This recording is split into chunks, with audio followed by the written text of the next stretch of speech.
है कि channel subscribe कर दियो, लाइक कर दियो और दर्शक जमा बुलक्कड़ हो रहे हैं, सब्सक्राइब करना ही भूल जाए।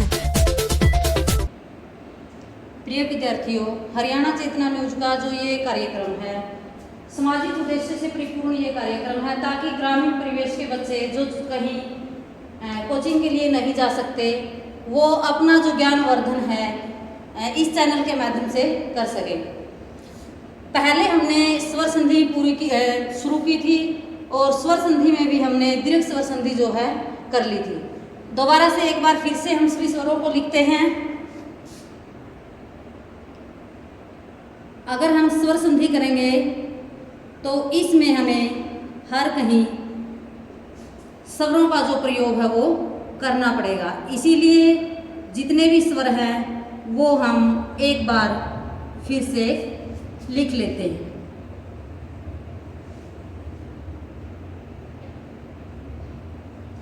स्वर संधि का दीर्घ स्वर संधि जो पार्ट है वो हम कर चुके। आगे जो 4 पार्ट हैं वो हमारे बचते हैं। पहला है गुण स्वर संधि। गुण के बाद वृद्धि स्वर संधि और वृद्धि के बाद यण स्वर संधि और फिर अयादि स्वर संधि। देखो प्यारे बच्चों, यहाँ हम स्वर संधि की एक टेबल बनाएंगे और इसी तरह से जैसे क्रम में मैंने यहाँ लिखे हैं, गुण, गुण के बाद वृद्धि, वृद्धि के बाद यण, यण के बाद अयादि, ऐसे ही क्रम से आपने भी इनको लिखना है। गुण संधि के 3 नियम हैं, 3 बार हम यहाँ लिख लेते हैं, 1, 2 और ये 3। जो वृद्धि संधि है इसके केवल 2 नियम हैं, इसीलिए ये 2 हम यहाँ क्रम से डाल लेते हैं।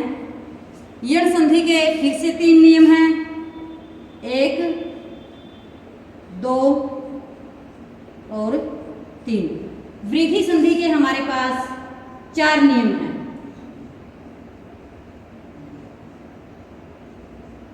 प्रिय छात्रों, देखो अब तक हमने केवल संधि की टेबल बनाने के लिए एक क्रमांक डाले हैं कि किस संधि के कितने नियम हैं। इसमें अब हमने याद कुछ नहीं करना है, जो ये स्वर सामने लिखे हुए हैं इनको उठा उठा करके रखना है। पहले हमारे पास है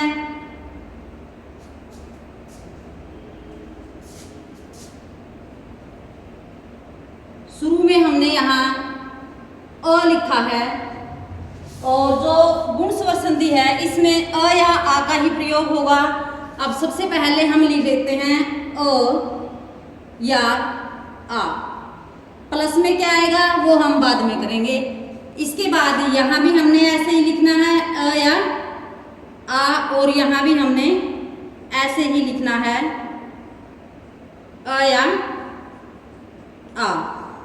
इसके बाद जो वृद्धि स्वर संधि है इसमें भी हम अ या आ को ही लिखेंगे, अ या आ। इसका अर्थ है कि जो पूर्व पद है उसका अंतिम जो वर्ण है वो हमें अ या आ ही मिलेगा।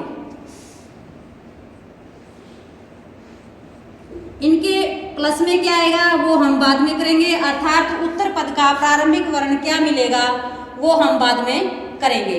इसके बाद अ या आ का उपयोग हमने किया, एक बार अ या आ को 3 बार लिखा। यहाँ वृद्धि संधि के 2 नियम हैं तो हमने 2 बार लिखा। इसके बाद यण संधि के नियम 3 हैं, अ या आ का प्रयोग हम कर चुके। इसके बाद ई या ई आएंगे। प्लस में क्या आएगा वो आगे देखते हैं। उसके बाद उ या ऊ,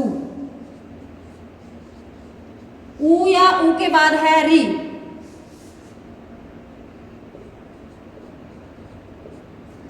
आगे ए या आई, ओ या औ, 4 ही वर्ण हमारे पास स्वर बचे हैं। इसके बाद ए या आई, यहाँ आएगा, यहाँ ए आएगा और इसके बाद आएगा आई, उसके बाद ओ और यहाँ आएगा औ। इनके प्लस में क्या आएगा वो हम अब देखते हैं। प्रिय विद्यार्थियों, अभी तक हमने केवल अपने सामने स्वरों को लिखा है, रखा है और उन्हीं को उठा उठा के यहाँ रखा है। जो गुण है, वृद्धि है, यण है, अयादि है, वो हमने एक क्रम से लिखने हैं। अगर हम इनको उल्टा सीधा लिखेंगे तो हमारी जो टेबल है वो गड़बड़ हो जाएगी और उसी तरह से हम भ्रमित होंगे, जिस प्रकार से नियमों को याद करते हुए एक नियम दूसरी संधि में लिख देते हैं। अब अ या आ के बाद गुण का अर्थ है कि अ या आ के बाद ई या ई आई, तो क्या बन जाएगा, यहाँ ई आई का ए बनेगा। ई या ई हमने यहाँ रख लिया। इसके बाद ऊ या ऊ वाले स्वर आएंगे, प्लस में आएगा ऊ या ऊ, तो हमारा बनेगा ओ। अगर अ या आ के बाद ई हमने लिख लिया, ऊ लिख लिया, इसके बाद री बचता है, री आता है, तो फिर यहाँ और बन जाता है। इसी प्रकार से जो वृद्धि संधि है उसमें री तक के जो स्वर हैं वो हमने गुण स्वर संधि में ले लिए, ई भी ले लिया, ऊ भी ले लिया और री भी ले लिया। आगे बचते हैं ए, ऐ, ओ और औ। इन चारों वर्णों का प्रयोग हम वृद्धि संधि में करेंगे। अगर अ या आ के बाद ए आता है या आई आता है, वृद्धि का अर्थ है बढ़ना, तो इन सब वर्णों में बड़ा आई है। इसीलिए अ या आ के बाद अगर ए या आई आता है तो आई बन जाएगा। इसी प्रकार से अ या आ के बाद अगर ओ या औ आएंगे तो औ बनेगा। वृद्धि का अर्थ है बढ़ना। इनमें सबसे बड़ा स्वर आई है और इनमें सबसे बड़ा स्वर औ है, इसीलिए यहाँ औ बनेगा। अब हमारे जो स्वर हैं वो सारे स्वर हमने प्रयोग कर लिए। यहाँ तक के गुण में प्रयोग कर चुके हम और यहाँ तक के वृद्धि में। अब इनके बाद क्या आएगा, इनके बाद आएगा भिन्न स्वर। भिन्न स्वर का अर्थ है कि ई या ई के बाद ई या ई ना आए, ई या ई के अतिरिक्त कोई भी स्वर यहाँ आ सकता है, क्योंकि ई या ई आ गया तो फिर हमारी ये दीर्घ स्वर संधि बन जाएगी। ऐसे ही ऊ या ऊ के बाद कोई भी भिन्न स्वर आए, अर्थात ऊ या ऊ को छोड़कर कोई अन्य स्वर आने पर ई का बनेगा य, ऊ का बनेगा व, और री के बाद अगर भिन्न स्वर आ जाता है तो री का र बन जाता है। ऐसे ही ए के बाद अगर भिन्न स्वर आता है तो ए का आय बन जाता है, और आई के बाद भिन्न स्वर आता है तो आय बनेगा। ओ के बाद भिन्न स्वर आने पर आओ बनेगा, और औ के बाद भिन्न स्वर आने पर आओ बनेगा। जो अंतिम हमारी संधि है यण और अयादि, इन दोनों में तो इन वर्णों के बाद भिन्न स्वर आएंगे। हमने केवल ये याद रखना है कि ई का य बनेगा, ऊ का व बनेगा, री का र बनेगा, ए का आय बनेगा, आई का आय, ओ का अव और औ का आव बनेगा। प्रिय छात्रों, अब हम नियम हमने सारे बना लिए हैं, केवल स्वरों को यहाँ से उठाया है और यहाँ रखा है। इनसे संबंधित एक एक उदाहरण भी हम देख लेते हैं। इसका उदाहरण बन जाएगा जैसे रमा प्लस ईश, यहाँ बनेगा रमेश। आ के बाद ई आने पर ए बन जाता है। इसका जो उदाहरण है वो बनेगा सूर्य प्लस उदय, सूर्योदय। यहाँ आ है और यहाँ ऊ है, दोनों का मिलके यहाँ ओ बन गया। गुण संधि का तीसरा जो उदाहरण बनेगा वो बनेगा देव प्लस ऋषि, देव ऋषि। ये र है और ये व में अ है। यहाँ इसका उदाहरण हमारा बनेगा 1 प्लस 1 अकैक, और इसका हमारा उदाहरण बन जाएगा महा प्लस ओज, महौज। इनके उदाहरण देखते हैं। इसका बनेगा यदि प्लस अपि, यद्यपि। यहाँ ई है और यहाँ अ है, दोनों के मिलने से यह बन जाता है। द को हलंत इसलिए हट गया क्योंकि कोई भी व्यंजन तभी पूर्ण होता है जब उसके साथ कोई स्वर हो। यहाँ ई स्वर के हटने के कारण द यहाँ पर हलंत हो जाता है। इसका उदाहरण हमारा बनेगा सु प्लस आगत, स्वागत।